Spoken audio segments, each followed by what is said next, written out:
episode 5 of the Bithell Games Podcast. I'm Alexander Slawinski. And I'm Mike Bithell. Each week we talk about games, what it's like to make games, and the random stuff we don't generally find time to talk about because we are playing and or making games.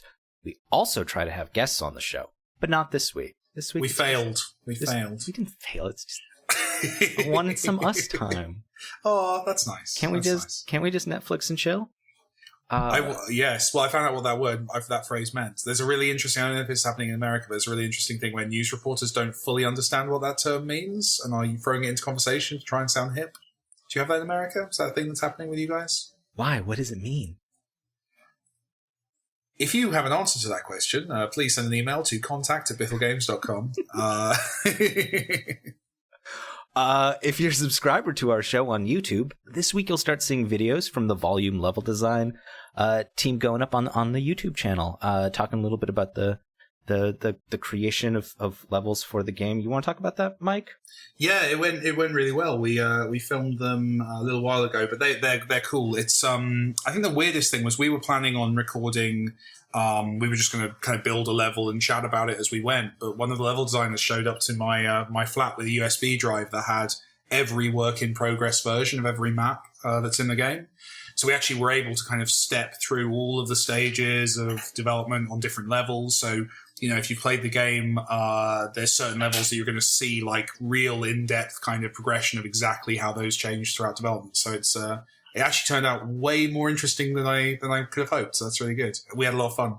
And those will be available on YouTube this week. So, totally normal show. What are you playing? What am I playing? I've been playing a lot of Mad Max, which is a bit of an old one. I'm not up to date. When did Mad Max come out? Was summer last year? Yeah, midsummer, but it was well received. It was one that I remember the audience really loved, but I remember the reviews were kind of middling. That's because I think the reviews wanted it to be the movie, and that was the thing, wasn't it? It came out like a couple of months after the movie. Yeah, and it's you know, it's not.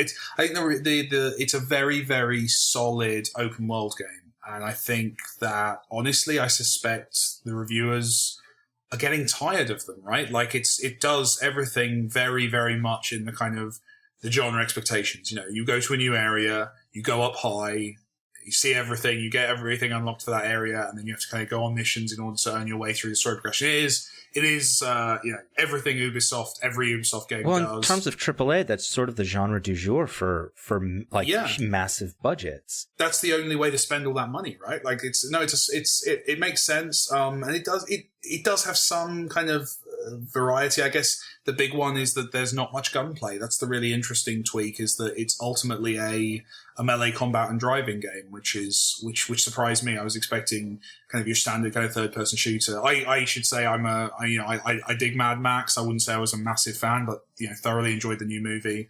So kind of I picked it up. I think I got it in like a sale or something and just put it in because, you know, I loved Shadow of Mordor, which was the last Warner Brothers, obviously a different developer, but last Warner Brothers open world game. And yeah, it's a really solid, entertaining game. It's a very good game for the leaner months. You know, it's a very good game for those periods where you don't have as much stuff coming out. I can't see myself playing it at Christmas with like 5 games around the corner, but right now where, you know, things are a bit slower, it's a nice game to go back to. And really, like, quite tough, quite mean, and, you know, with checkpoints that throw you back quite a ways and stuff. Again, like something that I wonder if for a reviewer who's maybe playing like this as their 5th, you know, open world game of the year, you know, it's a slightly meaner experience and not just more difficult, but actually like, you know, actively kind of rude to the player in a lot of ways. I can understand if you're in a frame of mind where you have to hit a deadline. I can understand why it wouldn't work so well for you. But as something to just kind of potter around in for maybe an hour a day, half an hour a day, I've been having fun with it. How about you?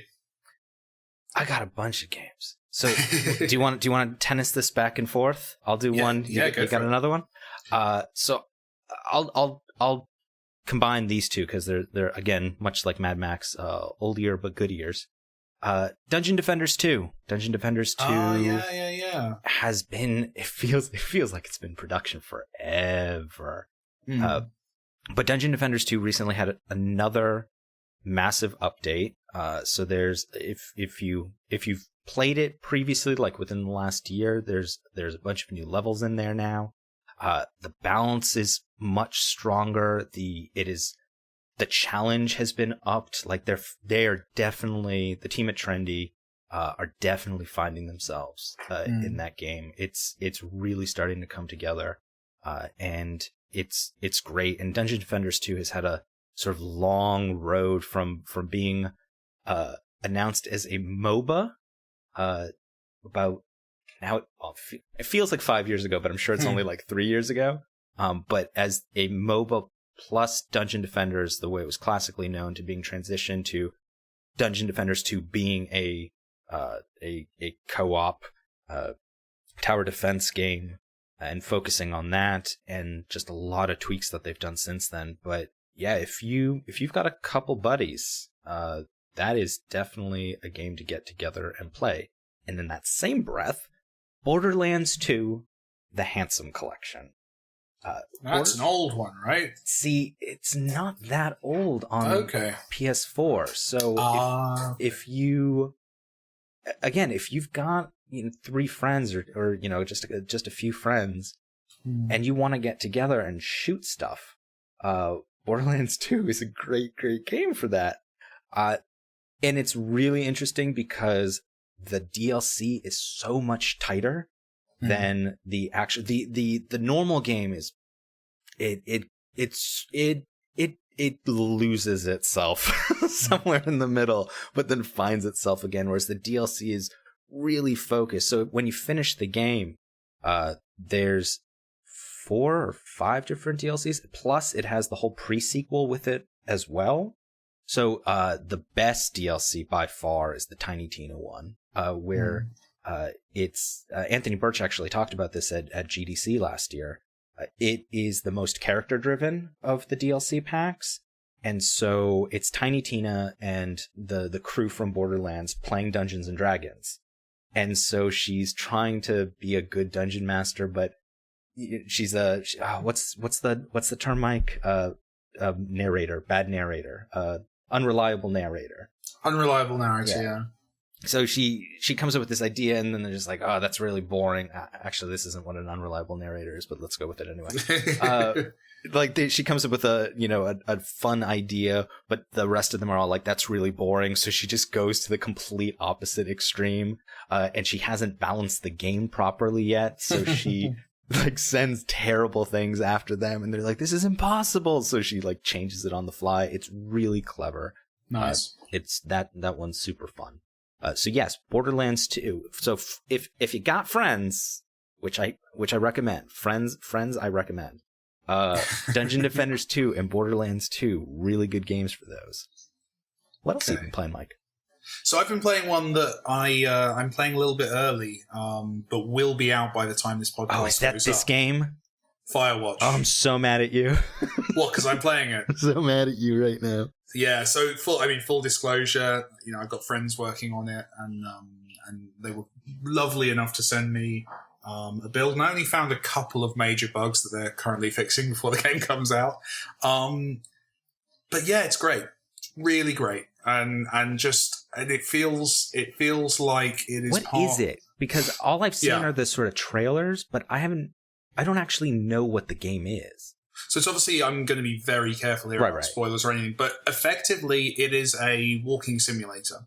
And what's brilliant is they've actually, they've kind of gone for it with that. So it's very story led, and it is a walking around game. So, if you've played something like, Dear Esther or Gone Home or something of that kind of mode, that's the kind of idea. But where it's really interesting is how they've kind of used that and built on that. So you're you go through a very quick sequence where you kind of come up with a backstory for your character, but you're basically a new ranger, a forest ranger, who has been hired to watch over this incredibly unpopulated and beautiful kind of environment. It's you doing your job. So you're on your first day. And the art is by Ollie Moss, right? Yeah, so it's it's way more varied, I guess, is the word than I would have initially expected, because Ollie obviously is known for a very clean, very solid color, very flat. By the way, Ollie Moss, that's not a name drop. He's actually a known artist. So if that name confuses you, definitely Google him. Like you will recognize his art immediately. Well, you'll recognize his art, or you'll recognize the hundreds of people who rip him off routinely. Right. But he's got a very, very cool style, very, very specific style that kind of that I heavily associate with him. But while that's definitely the box art's very him, the game's very him, it's something that he's built on, and he's clearly working with a very cool team of artists, and they've built this look, which is, I know it's got some of the art team from Team Fortress on it, and there's actually more correlation with Team Fortress look than you might expect in terms of like the character design and the animation. There's a lot of personality to the look, and you slowly get a sense of an unfolding story. The thing that really surprised me actually was the scale of it. That it's an orienteering game to some extent. You find yourself very early on with a big map and a compass, and you're told, go to this location. And there's no marker on the map going, go that way. There's a map and a compass. And you have to work out, like, how am I going to navigate to this location? It's the first time in a long time in a game where I found myself actually navigating rather than just following the icon on the screen. And so I'm surprised about this, because I didn't know that that's the genre that it was in. I thought it was more like, have you played The Long Dark at all yet? I've not. But I'm familiar with the genre, the kind of survival genre. There's definitely notes of that. But you're not, at least at the stage I've gotten to, I'm not doing any kind of maintaining my food or it's very much a story-driven, really smooth, great guided story experience. And you have a lot of the people working on this. There's a lot of people with a lot of experience. A lot of the people who've worked on a lot of story-driven games that people have loved are working on this is very story-focused. But the writing's fantastic. The way the characters talk to each other, I'm chuckling the whole time. You've got a very believable relationship between the protagonist and, like a lot of games, Volume does it, the kind of helper character, the kind of the person on the other end of the codec, but the relationship that your character, the main character is played by, the chap with glasses in Mad Men, I can't remember the name of right now. Can't think of his name. Great actor playing the main character, and then you've got, the woman back, in another area helping him, and it's their relationship's great, and the way that's delivered's great. The dialogue systems, it's one of those things, and it's the same way I felt when I played Arkham Asylum back in the day, and you go, okay, this is how all third-person combat's going to be for 5 years. And it's the same with the dialogue system. And it was. The dialogue system in Firewatch, it's like, yeah, this is a brilliant solution to dialogue in an action real-time game. This is how I will be talking to everyone in Call of Duty in 2 years. Like, this is just a lovely system. It feels nice and interactive, but also, smartly constrained and clever. It's just, really great game. Really feels like it pushes that genre beyond where it is currently, and does it in a way that seems effortless, which takes an enormous amount of effort. So my next game is Crashlands. I've not heard of Crashlands. Which is relatively new on the scene. It's by Butterscotch Shenanigans. That's a great name. Yeah, it's a great name. And it actually came recommended to me by a former colleague of mine, Richard Mitchell, who's now putting together a video game expo in Tulsa, Oklahoma, for later this year. So I remember talking to him. Was it at E3? We ran into him in a corridor and he was talking about that. I seem to remember. Yeah. Yeah, but if you live, do you know where Oklahoma is, by the way, Mike?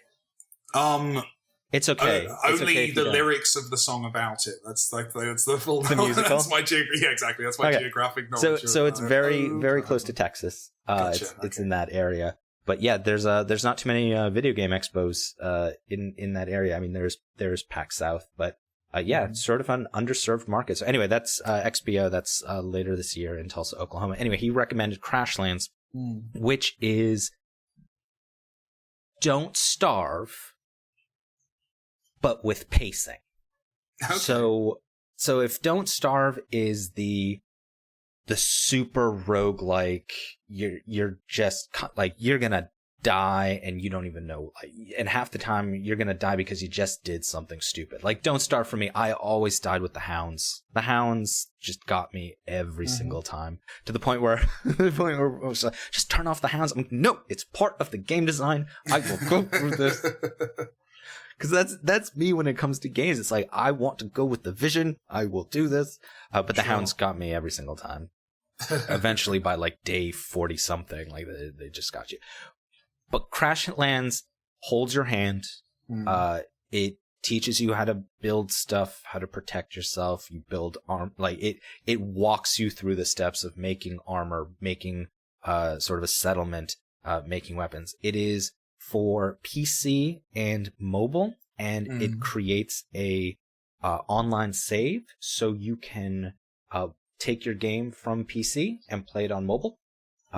And it just transitions right over. That's in beta, so there may be some hiccups there.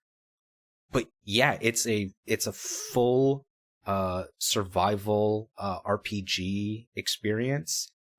Everything is tapping. So even and then there's what else is there? There's just there's a bunch of crafting. It's Don't Starve with pacing. I'm intrigued.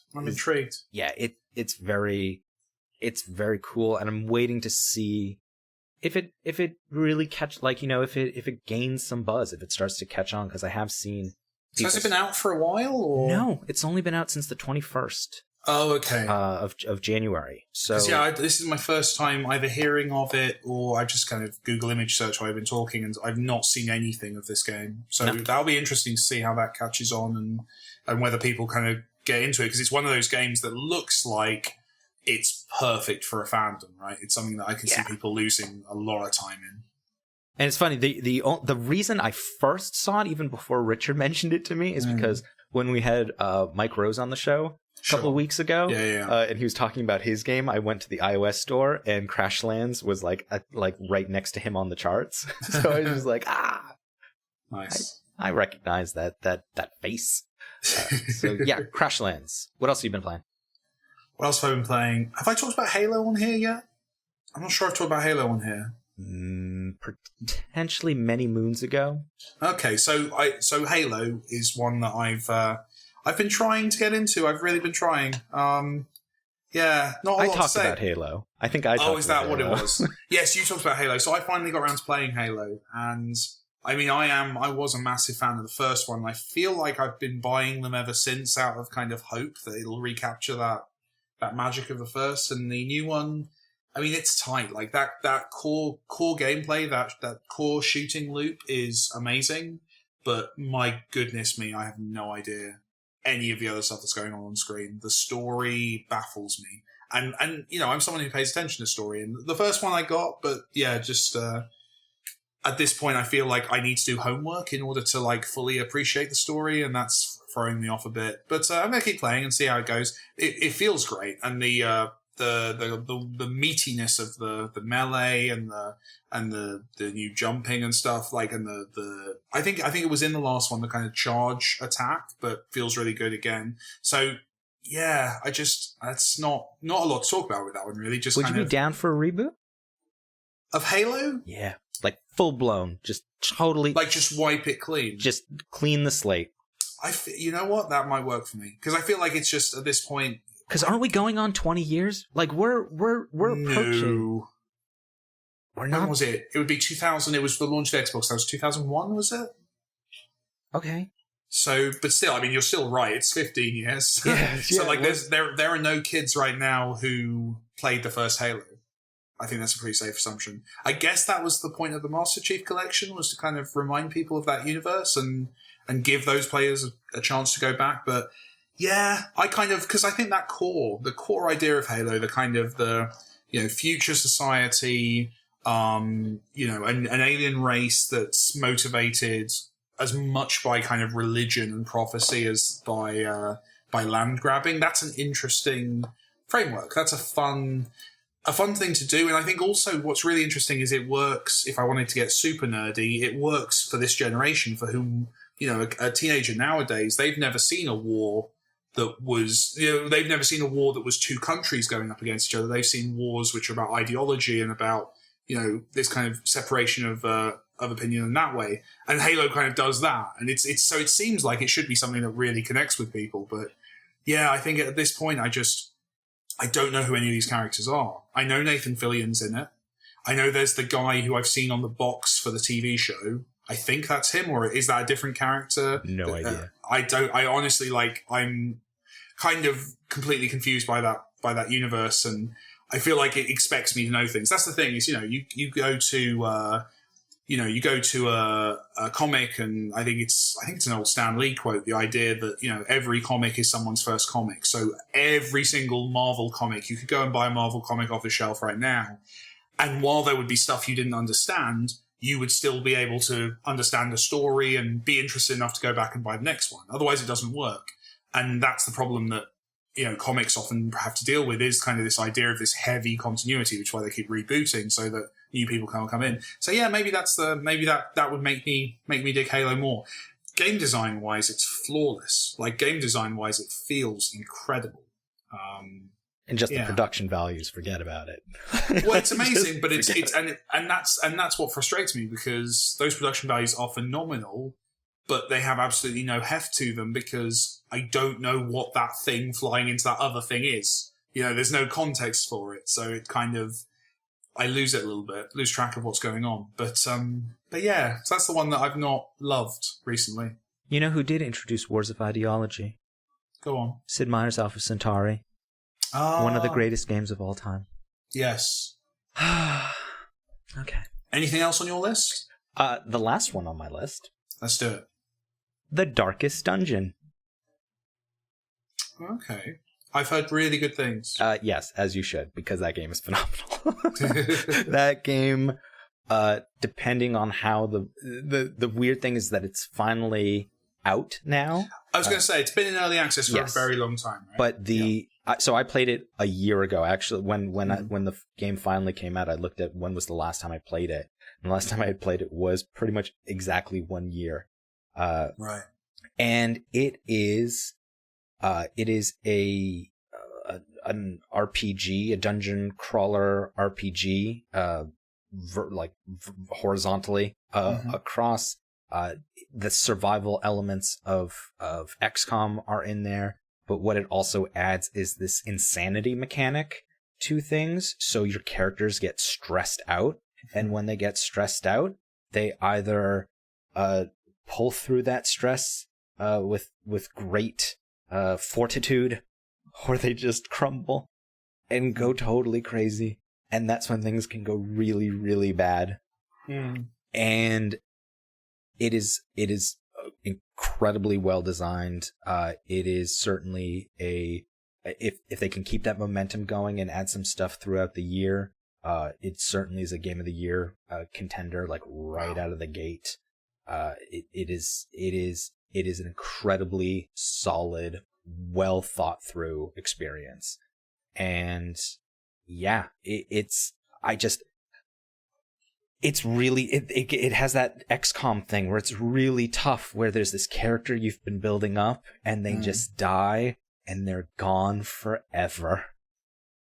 It feels like a really underexplored kind of area of game design, the kind of the mental reactions, the kind of psychological stuff in characters. Like, I'm trying to think of other examples, and like XCOM, The Thing, like that's probably the one I can remember most recently, kind of doing a lot of this. Did XCOM do this? Could people? Yeah, XCOM people stress out, but it's very surface level. Like they freak out and then they just start shooting at your guys. Right. But it's not layered the way it's Darkest not built Dungeon in is. Yeah. And it's deep. Okay. Like Darkest really Dungeon, cool. you have your good traits, you have your bad traits, and they go to the brothel or the bar, or they pray to get rid of stress, but then they also go to the sanitarium to get diseases removed from them. Always fun when your character gets syphilis. And there's it's just all these different. I think you've discussed it on the show. Like the layered mechanics of that game are just the layering is just so if you get it right, yeah, it's like this exponential kind of potential, right? That if you have systems that overlap in interesting ways, so much stuff can grow out of them. No, it seems cool, and the art style looks amazing as well. I think that's probably the thing. Because I've seen some videos. I think of Jim and the audio design. I mean, that's the thing about it. Really, is that solid? Oh yeah, the audio design is fantastic. That's the thing about that game is, it is certainly an independent title, but so much work went into that art and went into that audio that you kind of miss the sort of independent game elements of it. It's just so well presented and polished that it works exceptionally well. Superb. Really cool. That sounds exciting. I'm going to play that one, I think. All right, so we're going to transition to what's going on at the studio.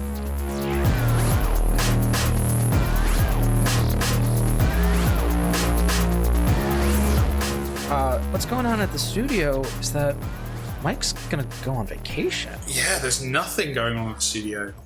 Yeah. That's not true at all. There's nothing on my side. Okay. Alexander will continue to do amazing and complex work, for which he is massively respected.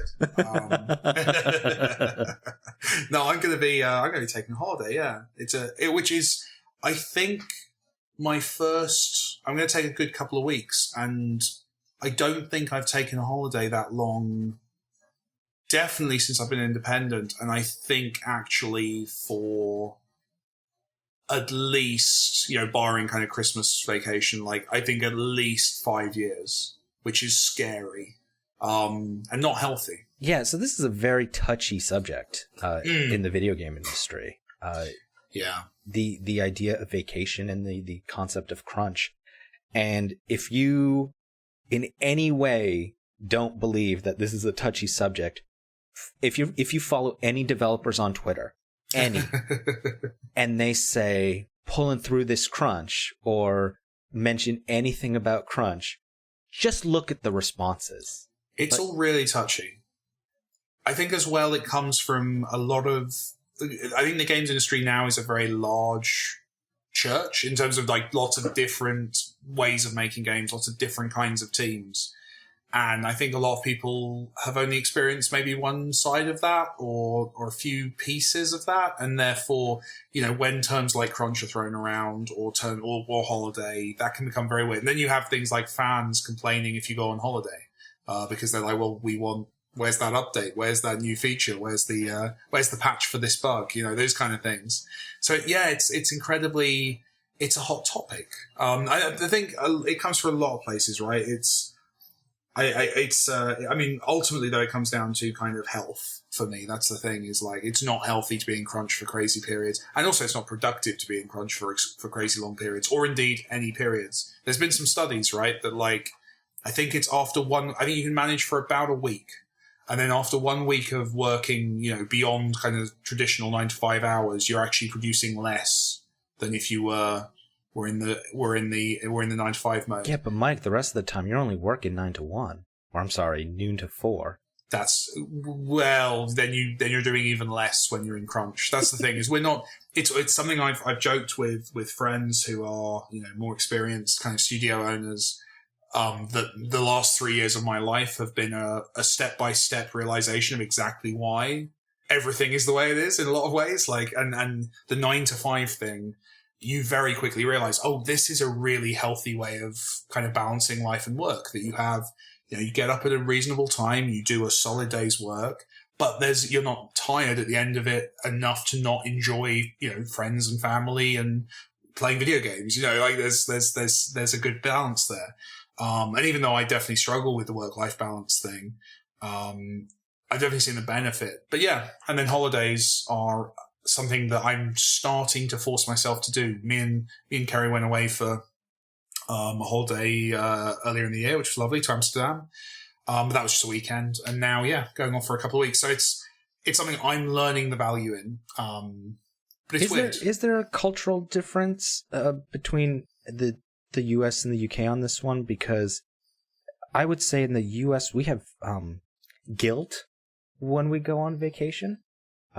Also, which is weird because it's not, I mean, when we have full-time jobs and are blessed to have more than 1 week's vacation, because it is not in any way mandatory or institutionalized, there is a level of guilt that gets in there. And so you find yourself not taking your vacations and then just cashing them out at the end of the year or building them up. Does that exist so much in the UK, or is it? I think this might be one of those points where we remind the audience that I live in a communist country by Alexander's perspective. So yeah, no, we have like mandatory holiday in this country. Like you have to take time off. There's some wiggle room that you can kind of do what you're saying and kind of get some money back and take less. But no, the expectation here is that staff take holiday. I wouldn't say I felt guilty when I was working for a company, because, you know, I was always explained to, you know, this is, you know, we pay you for this amount of time and we know you're going to go on holiday and all this stuff. So I don't remember ever having a problem with that. For me, it always comes down to a kind of a very personal thing of wanting to create. So I remember when I had a day job, I would sometimes take some holiday time and just go home and work on side projects and fiddle with things and learn stuff, because I just really enjoy working. And then what happened was when I transitioned to obviously kind of being full-time on my own things, I think that mentality lingered, that kind of idea that, no, I have to spend every second working because I'm master of my own destiny now. And, you know, if I go away for 2 weeks, game development at Bithell Games stops for 2 weeks. Like we have all the other stuff that goes on, obviously. But like that's a big percentage of our productivity is out the window. So yeah, I do feel guilty now because it's my thing. It kind of almost feels like I'm stealing from myself, you know? But I'm really trying to get better at seeing it that way, because it's not a healthy attitude. And the capitalist in me says, well, you are, Mike. If you could, you would like, you'd tie me to my desk, right? That would be the... No, because I actually, the hilarious thing in all of this is, obviously I believe in vacation. I don't believe in long-term crunch. I certainly agree that crunch is a manifestation of management issues. Yeah. If you're doing crunch, your boss messed up. That's absolutely agree with that. And that is a difficult thing to comprehend, because again, we are in an artistic and technical medium. So it isn't as simple as you go to the factory every day, you have to produce 1,000 cans of soda, and as long as, you know, you know exactly how much everyone has to work to produce those 1,000 cans of soda, and therefore you get your vacations and bonuses and all the rest of that stuff. Whereas we are in a medium where, you know what, you might work on something for prototyping. Let's just go with prototyping, right? Like, you know, we are certainly prototyping. We have acknowledged on this show that we are looking at studio spaces and trying to figure out like where are we moving the studio to, and all of that stuff. Like anything in there can, you know, throw a project off by weeks, potentially months. I've been talking to another independent developer, and who recently got sick. Like they just got normal flu sick, and their productivity gone 3.5 weeks, done. Yeah. But it's even smaller than that. It's not necessarily those seismic things, like just, you know, I know nothing about kind of, you know, factory work. I used to be a barman. That's the only real job I've ever had. But I presume that, you know, if you're physically able and you're not sick that day, then your productivity probably stays relatively stable. Whereas, you know, if I'm in a bad mood, I might be less productive. If I can't get the idea I need in order to progress with something, then that will knock the productivity down. Now, you know, you work around those human problems, but, you know, you have this very, the creative approach or whatever is something that is very, very tough to maintain absolute predictability on. And it's something you see. I was listening to an interview recently with a guy who runs one of the largest advertising agencies, and they have exactly the same problem and they have it at scale. So they have hundreds of employees, and if someone's not getting their eureka moment that day, that can wobble things. And, if you have 200 creatives who are having good days and bad days, it makes any kind of prediction of productivity, of income for the company starts to become a hard thing to understand because they're working on very short-term projects. They're not sure how fast things will be kind of done and how long things will take. So it's fascinating to kind of think that, it's a very tough industry to predict, but there are things that you can do to help with that. And that's why kind of company culture and those kind of things that we talk about a lot are so important because they set a tone. Crunch is an embarrassment, I think, on a lot of levels. But then as well, with crunch, with things like that, there are some cases where crunch does make sense. And as long as the staff are properly kind of compensated for that, I think it can make sense. I don't think you can make a blanket statement, as some do, that crunch is always terrible. I think it's usually a symptom of a big problem, but it can work. And, Is there a different term between crunch and rallying? So, for example, whether you've got a dishonest boss or not. Yeah. But no. But, I know what you mean, though. I think of something like Volumes Launch, right? Mm-hmm. We were at our desks, on Skype, talking to each other for 3 days. And those were pretty long. Intense, right? If I was sleeping, you were at your desk, and vice versa. There's that. Yes and no. I think the terms are slightly different because we're studio owners, so there's the relationship we have to the company is very different to the relationship that anyone who we hire would have to the company. Right. But at the same time, there's peak periods. It's like working in a bar. You get the Friday night shift, you're going to work a bit harder.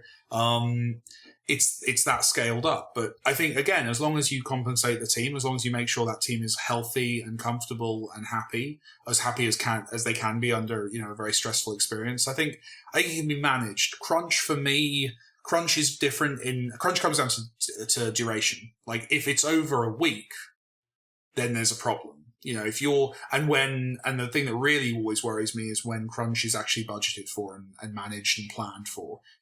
When you see a schedule or a budget for a production of a game and you see crunch as an itemized item on that list and you go, you're planning to be behind at this point, then that's a lie, that date. Then that's, you've built in that stuff. Having, change crunch online item to something else. Well, we do the opposite, right? So with our schedules, we go, okay, we realistically think we can get it done by date X, but something will go wrong. So let's move that date a little bit and realistically know that that's now an achievable objective. And that's a luxury we have because of the way we make stuff. But, as companies get bigger and as budgets become much more strictly enforced and carefully kind of looked at, it can happen. And I've been on those projects. I've been in crunch. I've been in those environments where you're literally seeing people getting sick. I had a good friend who was, hospitalized mid-crunch, because he was doing a lot of very, very heavy lifting on the team. I mean, in terms of, metaphorical heavy lifting, not literally carrying PCs around. But he got sick. He actually, he ended up in hospital and, for a while, not just, a dodgy night in the ER, an actual kind of serious problem. And you see that, and everyone's got those stories in the games industry, I think. And that is, like you said, that is a management problem. That's a very different beast to, we're going to be busy for the 3 days the game comes out, So I think this is a topic that we will explore more as time goes on. Mike's just shaking his head at me right now. It will be because I think as we find ourselves with a bigger team, we're going to have to work very hard to avoid these kind of problems. Yeah, because you very much want to, it's funny talking to you about this stuff, is that you very, very, very much are in the camp of, this is a management problem. If we manage the company and the studio correctly, then these should not occur. Yeah. I think you have to go in with that attitude because, of course, we're fallible.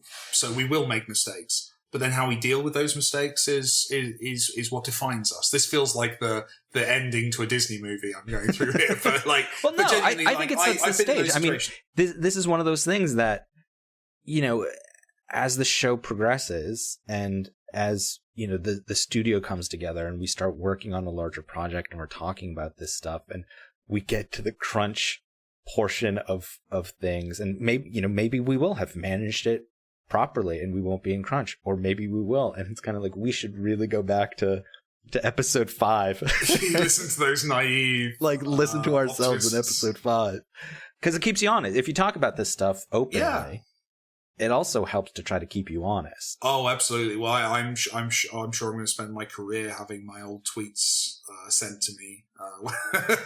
But no, it's something, as someone who has been the powerless, low-level employee in those kind of situations, it is very important to me that I remember who you are. That's Mufasa. I'm definitely doing Disney lines now.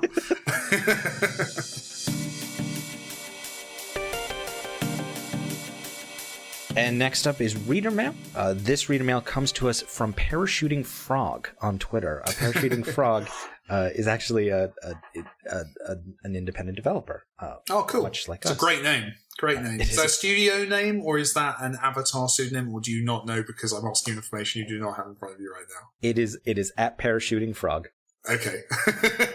That is what I know. Okay. If you want to learn more, you can go to parachutingfrog.com. I'm going to go and find out after we've recorded this. So the question that Parachuting Frog has is a combination of your two topics. What game have you played in recent times that you'd like to have developed as part of your studio, but what aspect may you have changed or approached differently? Hashtag playing games, hashtag game dev. Always got to get the hashtags in. I'm interested in your answer to this. What are you thinking? Because you had some prep time. Beyond Earth. Okay. Sid Meier's Beyond Earth. It is, coincidentally, I mentioned Alpha Centauri earlier in the episode.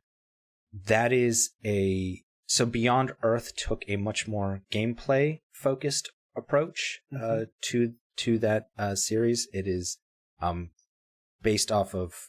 So Alpha Centauri, Sid Meier's Alpha Centauri by Brian Reynolds, was a fantastic game about several factions competing for, in Civilization-style game, competing for resources, building up, and the sort of narrative that came out of that from these people being ideological rather than national, it just filled in a lot of gaps in terms of story structure in your head. And then they had these great snippets that were read out. So when a piece of tech was discovered, that would have a really great audio clip, and it would just build. It was world building. It helped with the characters. It helped with the world. It helped with everything that was going on.